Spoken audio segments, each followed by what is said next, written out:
may kanya-kanyang gawain. So, ito po, yun ay personal ko lang pong opinion. Napag-usapan, no? Kung meron bang impeachment, guys. So, yung impeachment na ito, kung magaganap ito, kung mangyayari ito, ay hindi ito bago para sa kampo ng mga Duterte, no? Para kay BP Sara. Kasi wala pa nga, di ba? Wala pa nga ang usapin na ito ay mayroon ng pahayag ang kampo na ni BP Sara at mayroon ng mga haka-haka at mayroon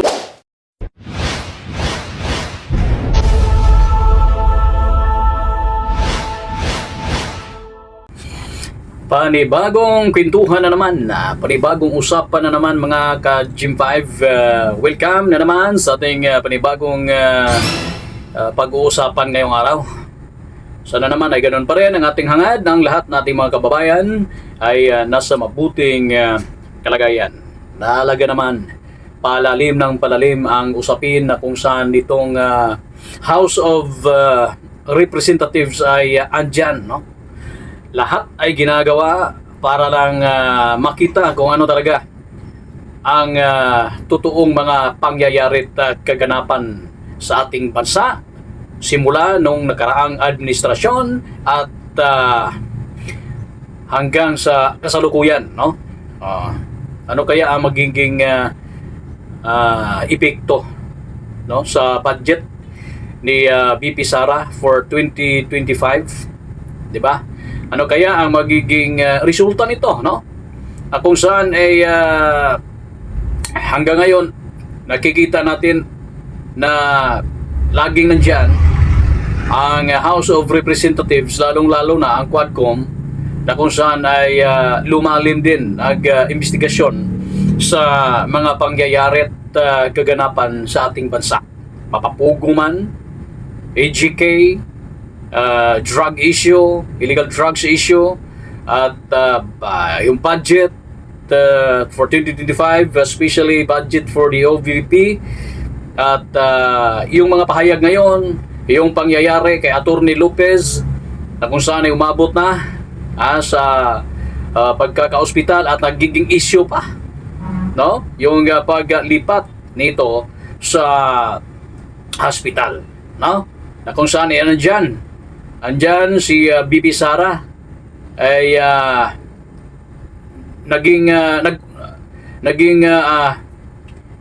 nagpaabot din, no, ng kanyang concern doon kay Atty. Lopez. Talaga naman, ano kaya ang magiging resulta nito?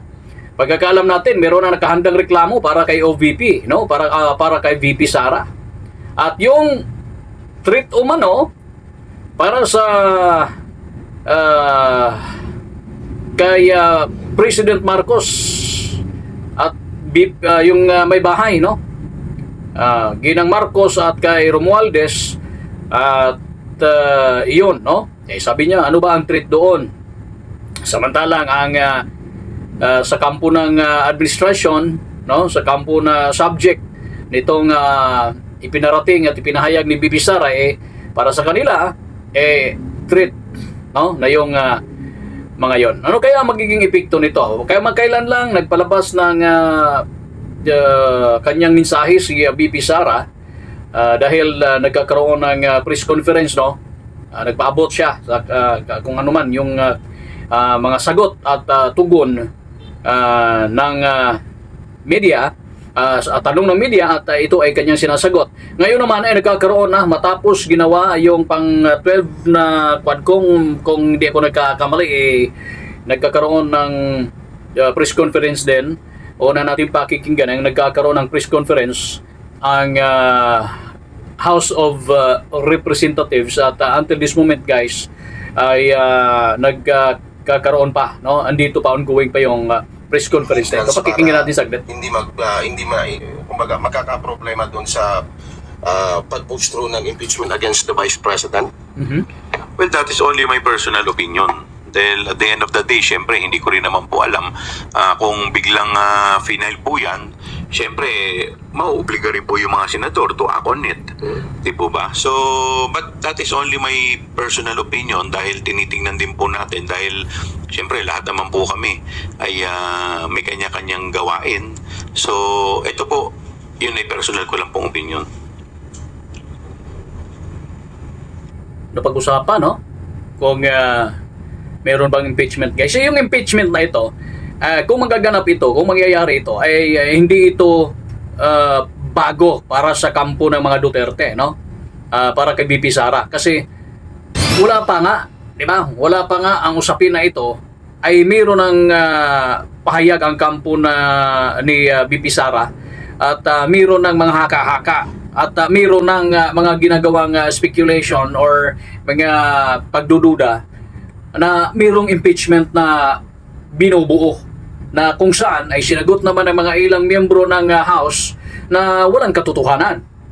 Okay? Walang katotohanan at I think pati din sa Senado na yun nga, no, wala nga namang nangyayari nung mga nakaraang araw, no, wala rin namang nangyayari. Ngayon, umugong na naman itong usapin na ito. Malapit na naman ang campaign period, kaya kung meron man ihahain dyan, di ba kaya magiging late na? No? Kaya pa kaya na pag-usapan? At kasi hindi naman basta-basta rin naman yung sasabihin mo na kung may mag-file ng nitong impeachment na ito agad-agad, no? Siyempre pagbubutihin din nila yan na bumoto, di ba? Siyempre kung mas lamang ang payag o paboroko dito kasi titingnan natin, kung palagay natin kung meron talaga, no? Pero merong mangyayaring ganoon, siyempre si Senator Bato de la Rosa, sa Senado, no? Si Bungo, kung sino-sino pa dito sa ibaba naman, titingnan natin kung ano mangyayari at magaganap, guys, no? Kasi hindi naman yan madaling gawin, kundi meron pang prosesong gagawin ukol dyan. So sa kanila na yan kung ano. Ang atin lang dito, no? Sana hindi maging sagabal sa trabaho na nitong mga nandyan ngayon, no? Na habang gumugulong, no, ang ganitong usapin dyan sa Kongreso, sa Senado, mananatiling epektibo pa rin yung programa ng gobyerno, especially sa national government para sa taong bayan. Okay, Marian Enriquez from TV5. Sir, yung regarding ng Pulit sa Good Government, meron na po ba tayong timeline? Nakikita ba natin na, yung kailan ba natin nakikitang matatapos po itong Good Government hearing? Good Actually, question. kung ako pong tatanungin, siguro baka hingin ko po yung opinion ng mga kasama ko in the 12 next na schedule. Magpapaset po kami ng meeting kung may mga kailangan pa bang pigain. Kung wala naman na po, siguro it's high time. Kasi ako, ang dami ko ng suggestion na mga batas May mga kasama ko, marami na rin sinasuggest sa mga batas. Kaya nga po, sabi ko, by next week, may mga maifa-file na rin po kami na batas. So, hopefully po, syempre, at the end of the day, lahat ang opinion ng bawat isa ng mga miyembro ay kailangan ay hingin din po natin ang kanilang mga opinion. Ayun. So sir, solve na po ba kayo kahit hindi niya Di ba? Kung hindi pa ito matatapos, guys, ang tanong, hanggang kailan kaya? Kasi hanggat mayroong panibago na namang lulutang na magiging posibleng maging resource person, ay pinapatawag nila Kaya't lalong tumagal. Anyways, naiintindihan rin naman natin because in aid of legislation ay talaga namang karapatan din nila na maging magbusisi, no? Ng mga kung ano mga possible answer doon sa mga tanong na kung saan ay magiging part ng investigasyon na ginagawa nila. O, di ba? So, ang iba nga, dami nga na nagsasabi dyan, wala na, nakakasawa na, pero ayun na nga, yun, trabaho rin nila na yan. Naiintindihan natin, pero hanggat maaari na kung saan naman dapat kung matapos na at lumipat ng ibang topic, iwan ko nga, wala na nga update tungkol kay Garma kung sa mga oras na ito. Ito, pagpatuloy natin. o po naisasalang yung dalawang security officers na Colonel Lachica and Nolasco? Kasi po, sa akin po, hindi ko po masasagot yan insofar as I'm concerned dahil yan po ay, kaya nga po sabi ko po sa inyo, tatanungin ko po muna kung ano pa ang opinion ng mga kasama ko. Tama. No? Kasi sa totoo lang, nagsimula po tayo dito, lahat nagpasapasahan na Well, tingin ko as nakikita ko naman kung ano yung nangyayari sa committee natin.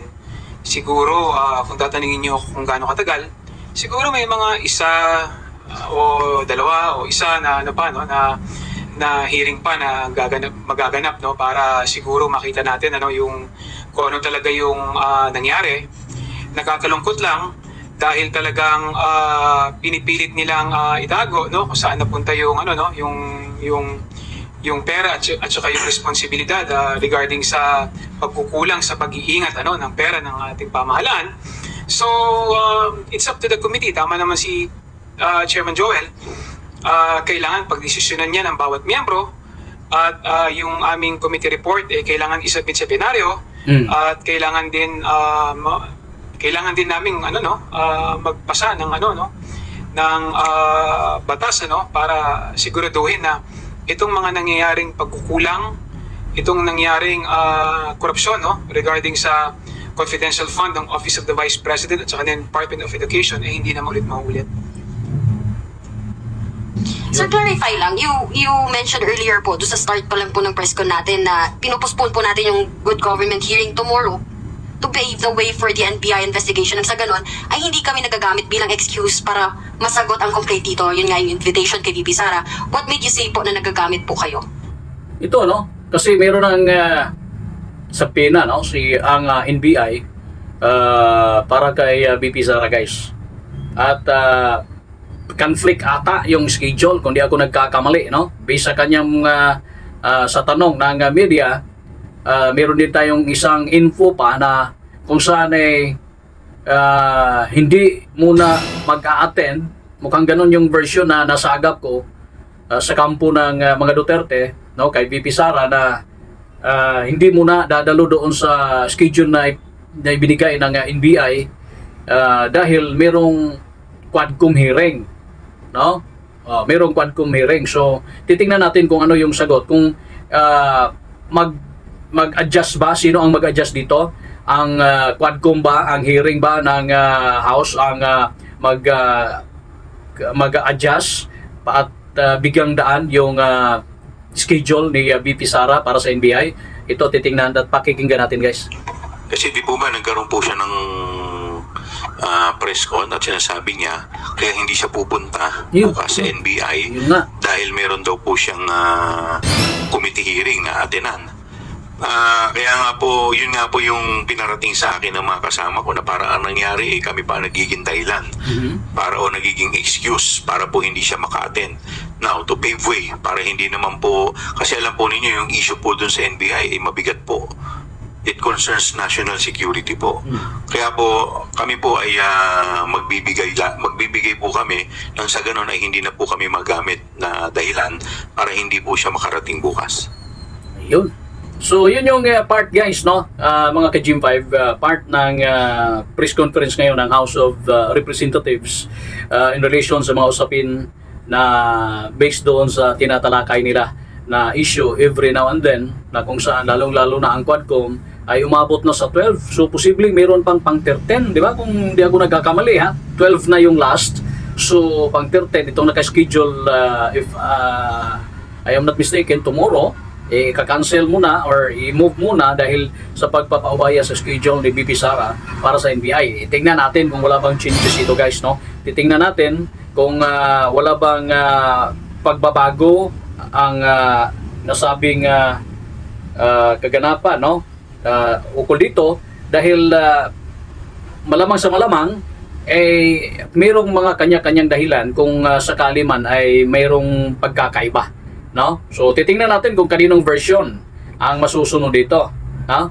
Kung alin ang mauna, yung bang pagharap ni VP Sara sa NBI or yung kanyang suporta at pag-attend ng Quadcom hearing, lalong-lalo na yung isa sa mga inaanyayahan doon, mga giging resource person ay yung mga tauhan mula sa Office of the Vice President, no?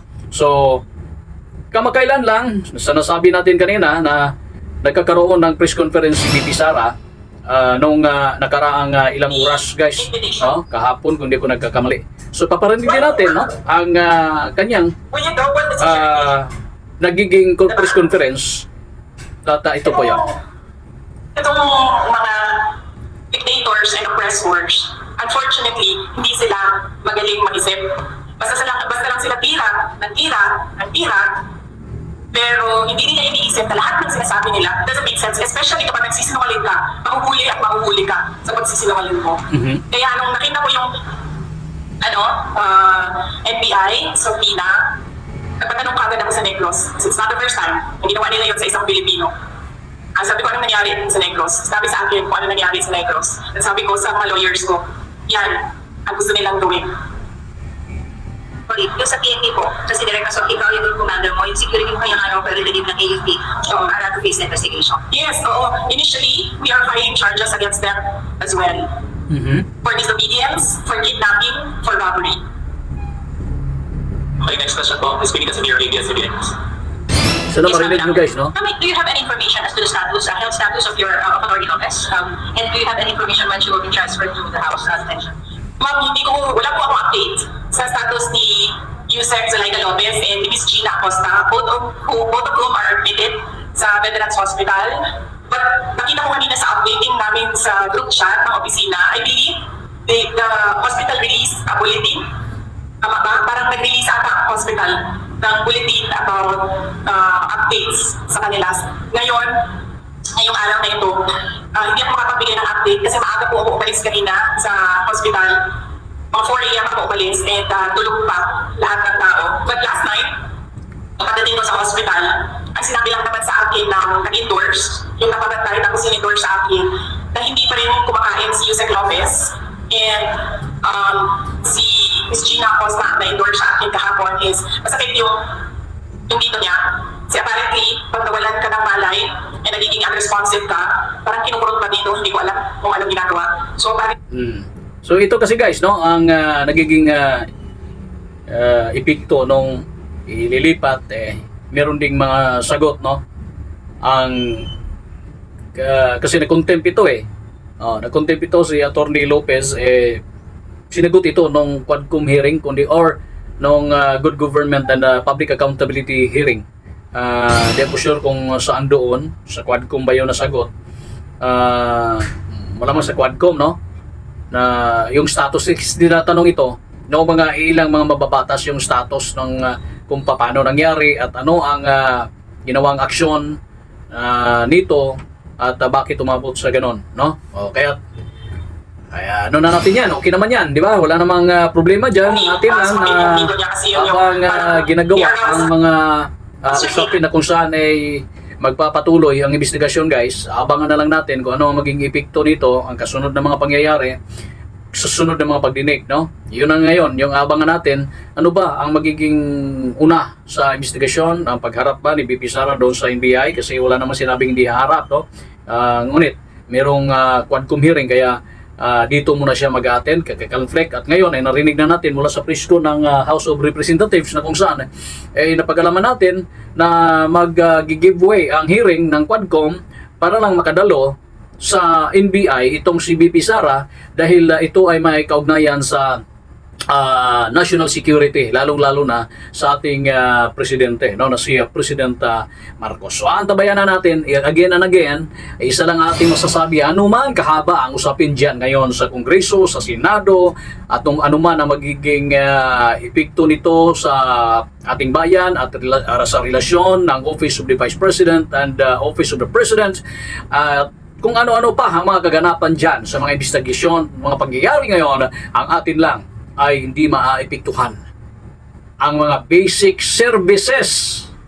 Tandaan ninyo dyan, hindi maaapektuhan ang programa ng gobyerno para sa ikauunlad at ikaayos ng taong bayan dito sa ating mahal na bansang Pilipinas. Hanggang sa muli po, ito po ang G5 TV. Maraming salamat at mabuhay ang buong Pilipinas.